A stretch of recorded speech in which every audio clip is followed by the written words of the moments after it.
उपमुख्यमंत्री सुनीतराव पवार झाल्यास गैर नाही. दोन्ही राष्ट्रवादी एकत्रित करण्याबाबत लवकरच बैठक होईल. आमदार इद्रिस नायकवाडी. दोन्ही राष्ट्रवादी एकीकडे करण्याबाबत अजून मतांतर असून लवकरच त्याबाबत बैठक घेऊन योग्य तो निर्णय घेतला जाईल. आणि त्याचबरोबर सुनीत्रा वहिनी आम्हाला देवी समान असून त्या उपमुख्यमंत्री होणार असतील तर त्यात काही गैर नाही, असं स्पष्ट मत राष्ट्रवादी अजित पवार गटाचे आमदार इद्रिस नायकवाडी यांनी व्यक्त केलं आहे. तर आपण पहा, यापूर्वीसुद्धा काही मोठे नेते ज्यावेळेस अचानकपणानं एक्झिट होते, त्यांची बाहेर होतात, त्यावेळेला एक नैसर्गिक प्रक्रिया म्हणून मी याच्याकडे बघतो की लोकांच्या, कार्यकर्त्यांच्या, त्या पक्षाच्या भावना असतात की त्याच्या कुटुंबातल्या नेक्स्ट सदस्यांना एक भावनिक असतात लोक, आणि त्या भावनेच्या आधारे मग ते त्या सदस्याच्या बाबतीत त्यांना ते पुढं सगळं व्हावं आणि पुढचं राजकीय सगळं हाताळणी त्यांनी करावी, किंवा ते नेते ज्या पद्धतीने ज्या पदावर काम करत होते त्या पदावर त्यांनी बसावं आणि ते हाताळावं, अशी की ह्याला मला वाटतं की ही नैसर्गिक प्रक्रिया आहे. नैसर्गिक आहे असं की एखाद्या नेत्याचं निधन झालं तर त्याच्या कुटुंबातल्या सदस्याला पुढं जाऊन त्या ठिकाणी त्याच्यासाठी म्हणून लोकांनी सुचवावं, हे नैसर्गिक आहे असं मला वाटतं. आमच्या पक्षाच्या बाबतीत थोडंसं कदाचित वेगवेगळी मतांतरं असू शकतील की अलीकडल्या काळात दोन्ही राष्ट्रवादींचं एकत्रीकरणासंबंधात चर्चा होतच होती. फक्त एवढंच ठरलेलं की वेगवेगळ्या लढण्यापेक्षा आपण एकत्रितपणाने लढवायचं, म्हणजे युती करून किंवा एकत्र एक दुसऱ्याच्या विरोधात लढायचं नाही.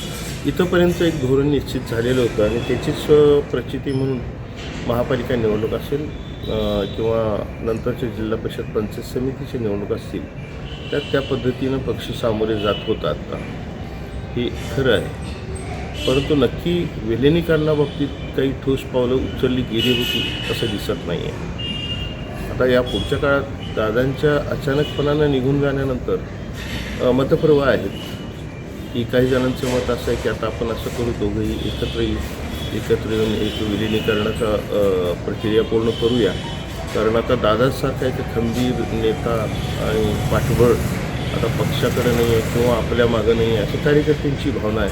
म्हणून काही कार्यकर्ते त्या विचाराचे आहेत. पण काहींचं मतांतर असू शकतात, तसं मी म्हटलं तसं काही जणांचं मत असं आहे की पवारसाहेबांच्या हयातीत त्यांच्या डोळ्यासमोर त्यांचं नेतृत्व नकारून अजितदादांचं नेतृत्व स्वीकारलं गेलं मधल्या प्रक्रियेत, 2.5 वर्षापूर्वीच्या प्रक्रियेत, आणि त्यामुळं पवारसाहेबांच्या ते नक्की ज्ञानात आहे.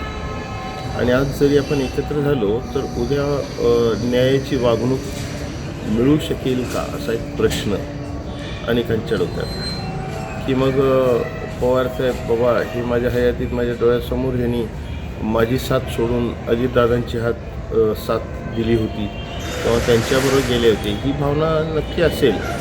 आणि त्या दृष्टिकोनातून मग पुढचा जो प्रसंग आहे, पुढं जी काय वागणूक आहे ती त्या पद्धतीची न्यायाची वागणूक मिळेल का नाही मिळेल असं साशंकता अनेक जणांच्या मनात आहे.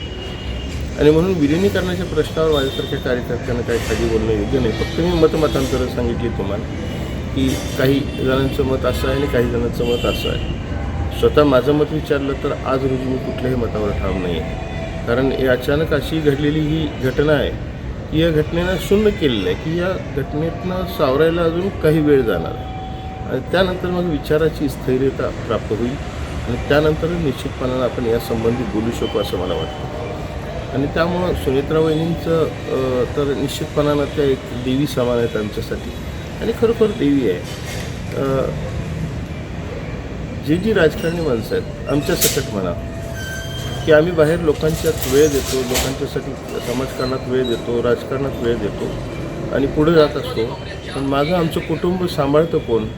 त्या आमच्या ज्या काही पत्नी असतात, आमच्या सौभाग्यवती असतात, त्यांनी सर्व संसार प्रपंच व्यवस्थित ठेवलेला असतो. म्हणून तर आम्ही बिनदिक्कतपणानं लोकांच्या समोर जातो, राजकारणात समाजकारणात इतका वेळ देऊ शकतो आणि आम्ही निश्चिंत असतो की आपली मागची संसार प्रपंचाची बाजू, आपल्या कुटुंबाची बाजू ह्या आपल्या सौभाग्यवती सांभाळत आहेत. Bureau report SBN Marathi, Miraj.